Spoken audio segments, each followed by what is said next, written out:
Welcome to NST news. Kondapi నియోజకవర్గంలో YSR Congress party జెండా ఎగురవేయడమే ప్రధాన లక్ష్యం అని RTC zonal chairman Battula Supraja Reddy తెలిపారు. అన్ని తానే సింగరాయకొండ మండలంలోని పలు గ్రామాల్లో సుడిగాలు పర్యటన చేస్తూ ఇంటింటికి ప్రచారం నిర్వహిస్తున్నారు.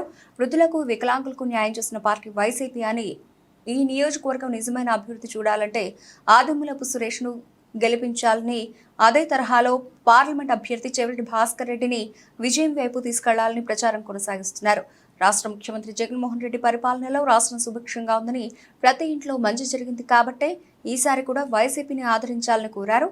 2019 ఎన్నికల్లో స్వల్ప తేడాతో వైసీపీ కొండపిలో పరాజయం పొందింది. కానీ సింగరాయకొండ మండలంలో అత్యధికంగా మెజారిటీ సాధించడానికి బతుల కుటుంబం ప్రధాన పాత్రగా నిలిచింది. అటు ప్రచారంలో కానీ, నేతలను, కార్యకర్తలను నడిపించడంలో తనదైన ముద్ర వేసుకున్నారు. అనంతరం జరిగిన పంచాయతీ ఎన్నికల్లో కూడా సింగరాయకొండ మండలం పూర్తి స్థాయిలో విజయం అందించిన ఘనత ఈ కుటుంబానికి దక్కింది.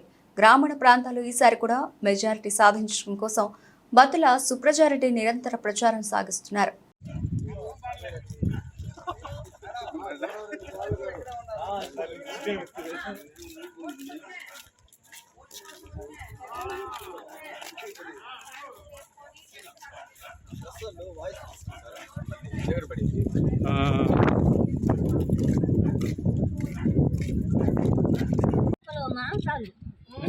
అయ్యి కూడా అవును, ఇంట్లో నుంచి బయటికి పోకుండా అన్ని తెచ్చుకొని అయ్యి తిన్నానా. జగన్మోహన్ రెడ్డి కొడుకు, జగన్మోహన్ రెడ్డి నా కొడుకు, నా పెద్ద కొడుకు అని ఈ బిడ్డ నా బిడ్డ అని ఇప్పటికప్పటికి మేము 5 సంవత్సరాల నుంచి అనుకుంటున్నాము.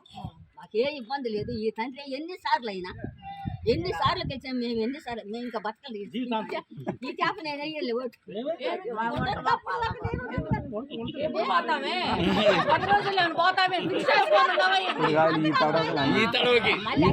ఇప్పుడు కాదు నువ్వు నేను ఆడకపోము. వచ్చి 5 సంవత్సరాలు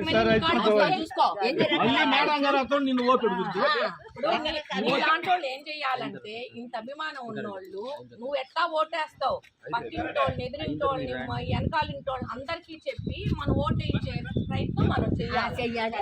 నేను కూడా 2 మాటలు మీటింగ్కి వచ్చాను. మొన్న నేను మీటింగ్కి వచ్చా.